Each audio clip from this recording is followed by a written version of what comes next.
old, he was supposed to do a couple of verses of the second chapter of the book of Luke for a Christmas program at the church. Well, here's this little 5-year-old guy. He gets up and he says verse number 1 and verse number 2 and verse number 3 and does that whole chapter without missing a beat. 5 years old. I was his pastor for some 16 years.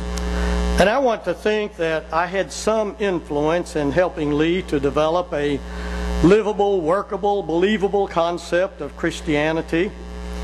And I think to a degree that did happen.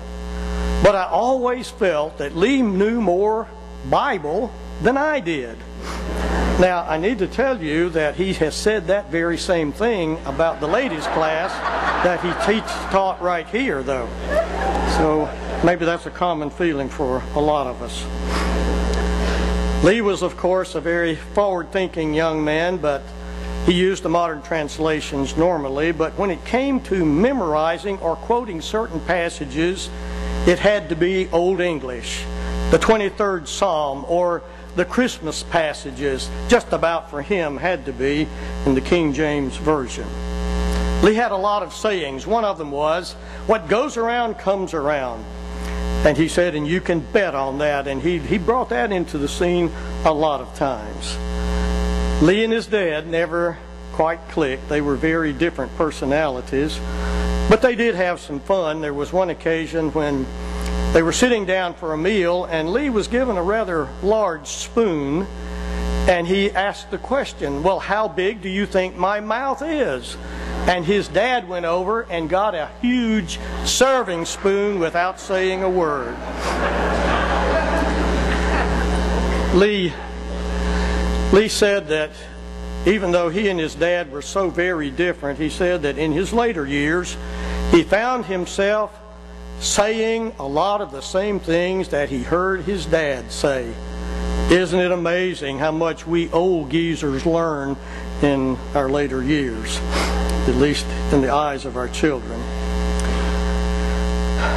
Well, Lee was very close to his maternal grandmother, and one day when he and his nephew Andy were talking together, Andy was kind of bragging about the fact that Lee's mother gave him a special treat but didn't give Lee one, and she simply said he didn't need it.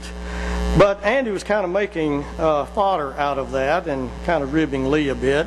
And then Lee came back with the retort, "But your Meemaw was not the original Meemaw. My Meemaw was the original Meemaw, and she thought I hung the moon." That ended that conversation, I understand. Lee was extremely intelligent, but when it came to common sense and willpower, that was another story. My daughter is a hospital chaplain, and she looked on Lee as a brother. And she said just very spontaneously, "Well, I could slap the stuffings out of him and hug him both at the same time." Lee Willard tended to evoke that kind of a feeling among a lot of people. He was better to others sometimes than he was himself, in all honesty. But Lee was not innocuous. His life really, truly mattered. Saturday afternoon, rainy weather. Look at this congregation. 1,200 hits on Facebook. I guess that's testimony enough, is it not? His life truly mattered. He had the ability to bring out that which a person had in him in the way of talents and abilities, in a way that perhaps not too many people could do. Tremendously gregarious, one of the most strong people persons I have ever known in my life. But Lee was in declining health for the last 2 years, and very acutely so more recently. And so now, my friends, it becomes our task to rest him in the care and keeping of the God of all grace and love and mercy. And friends, family members, we can rest him in the care and keeping of a God like that.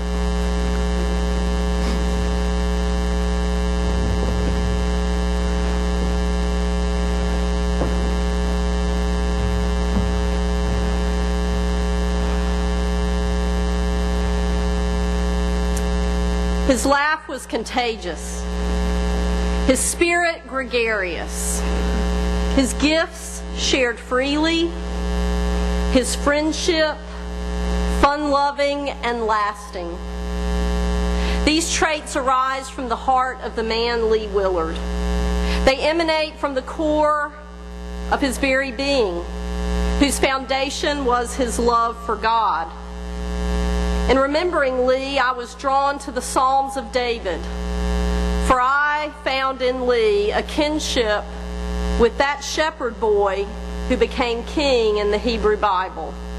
The shepherd boy who slew Goliath grew into a complex man who was human in every way, but who had a heart for God.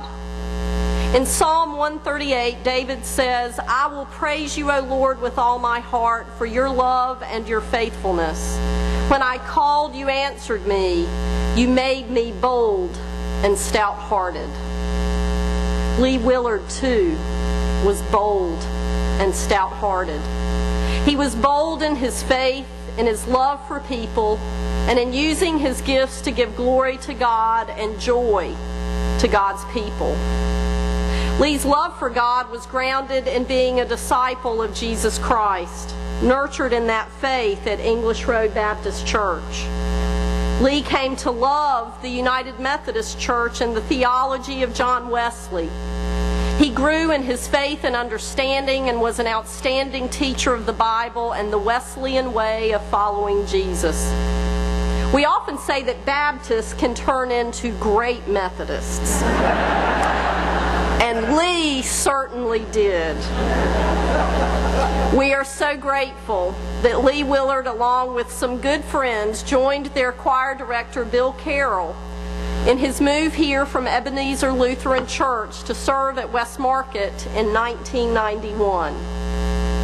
Lee made quite the entrance to the choir, and the musicians who sang alongside him or rang handbells with him knew joy and laughter at each and every rehearsal. That back row had some stories to tell. But one that I loved hearing this past week, and heard it several times, was of the worship service where Reverend Carol Williams was praying, and Lee, along with Dave Long, Fred Jones, and Jim Lung, crashed to the floor as the back pew in the choir loft collapsed. To quote Bill Carroll, Lee led the laughter, which pretty quickly spread through the congregation. I wish I could have been here to see them bring that back to order. It probably, Bill said, helped get the wheels going on the next capital campaign. Lee not only sang in the choir, he served as the music and arts chair, accompanied the children's choir under Gene Jones, and then went on to direct the cherub choir for many years. His devotion to ministry was unsurpassed. Former pastor Randy Waugh remembers Lee as one of the most devoted church members he has ever known. When Lee was working retail and only had 2 weeks off for vacation, he would give 1 week to helping direct music at Vacation Bible School and the second week to our elementary music camp. Every summer for many years, 100 to 150 children sang with Mr. Lee. But music wasn't his only gift. He could MC choir follies, tap dance at the Jazz Nativity, teach any age Sunday school, mentor and teach youth in confirmation class, teach disciple Bible study, write and perform and direct skits, and keep my husband Joe, Reverend Bernie Doherty, and Dave Long laughing as they drove down east in the cab of a U-Haul truck on a mission trip to deliver pews from our chapel to a needy congregation following Hurricane Floyd. I would have loved to have been in the cab of that truck. Lee served God across this congregation. There is not an age group that he did not touch.